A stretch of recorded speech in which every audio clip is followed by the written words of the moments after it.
Today is Monday, the 28th of December. I have COVID and I'm in the hospital. I can't talk very well, but I have to lay on my stomach at least 2 hours to drain my lungs. Otherwise, when I sit up, my lungs don't drain well. They put some plasma in my veins from somebody who had survived COVID and donated plasma.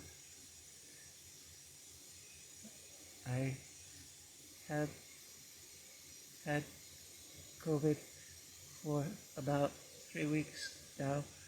I didn't know at first. I got it from one of my students who's a second grader, and he sneezed on me. At first, I would shiver uncontrollably whenever I went in the cold. Then I was okay for a bit. Then I had relapsed. So PG brought me to my first COVID test.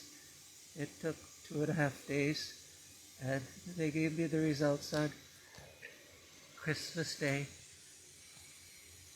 When I got the results, I had already been quarantined because I couldn't breathe, and when I lay down at night, I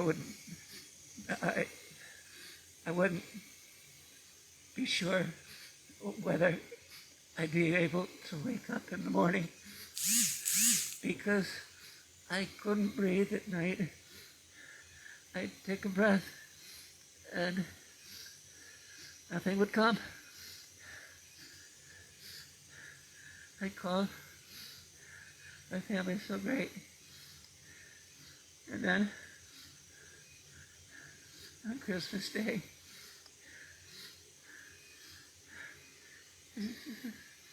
at 7 o'clock at night, Ellie came upstairs and she said, "Dad, my 91-year-old dad," she said, "he died."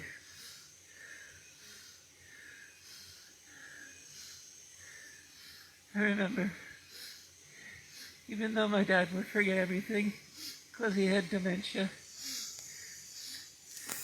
I used to make his pancakes in the morning and his eggs over easy, just the way he likes it, that he side up. And he'd forget everything, but when his nurse would come, he said, that's my son Paul.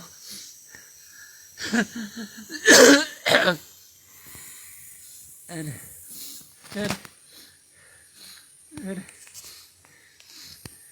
I wouldn't hear that anymore. And I knew I had to go to the hospital. So the results came that I had COVID, and PG said, "You need to go to the hospital." So early in the morning on December 26th, Saturday, he rushed me to the hospital. They wouldn't let him in. I got to the gate and my bag's so heavy I had to push it with my foot. And I got to the front desk. They said, "Who are you visiting?" I said, I couldn't speak. I said, I have COVID I can't breathe. And so they brought me in. They were very kind. They did all kinds of tests. They put me on a respirator. And they put me in the ER, emergency room. And then I really can't talk much longer. But today was very special. I'm in ICU, and I'll probably be here another half a week or a week.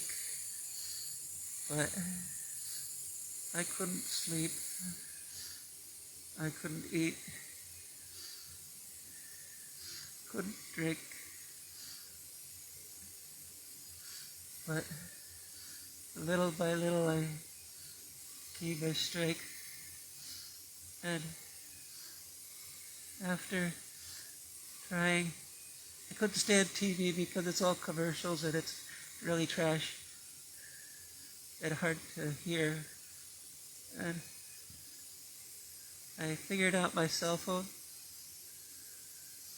but I opened my Bible, and the red light on my finger that has my thing to check my heart, I used the light from my finger, kind of like E.T., and I read Psalm 91. It was beautiful. It was so beautiful. God said, I'm there for you. You love me, and I love you. It's like Dad. God was saying, this is my son Paul. I just cried. I cried. Cried. God said, I got my angels surrounding you. I love you so much. God said, I love you so much.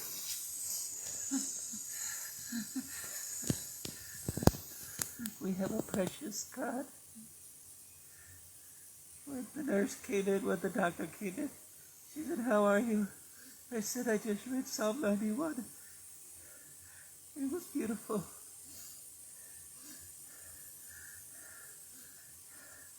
God is so awesome. Shortly after, there were visions of ghouls in my mind. I said, you have no place here. Get out. I'm surrounded by angels. You have no place here. This room is covered by the blood of Jesus. You do not belong here. Get out of my room. They left. And then I started playing music. I could never stand the song Waymaker before because it goes on and on. Suddenly, I listened to it again. It's like, wow, he is the Waymaker.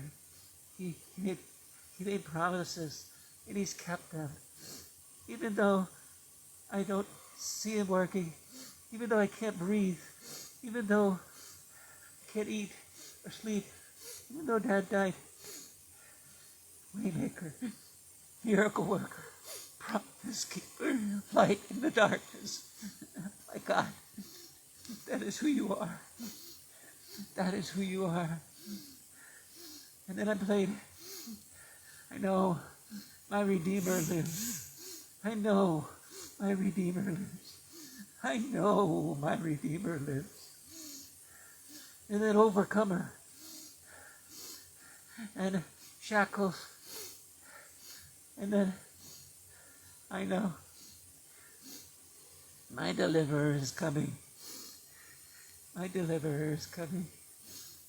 I asked the nurse, when will I go home? She says, I don't know. But here's your lunch menu. I said, you know what? Jesus is here. Thank you for your prayers. I really can't talk much longer. Bye-bye.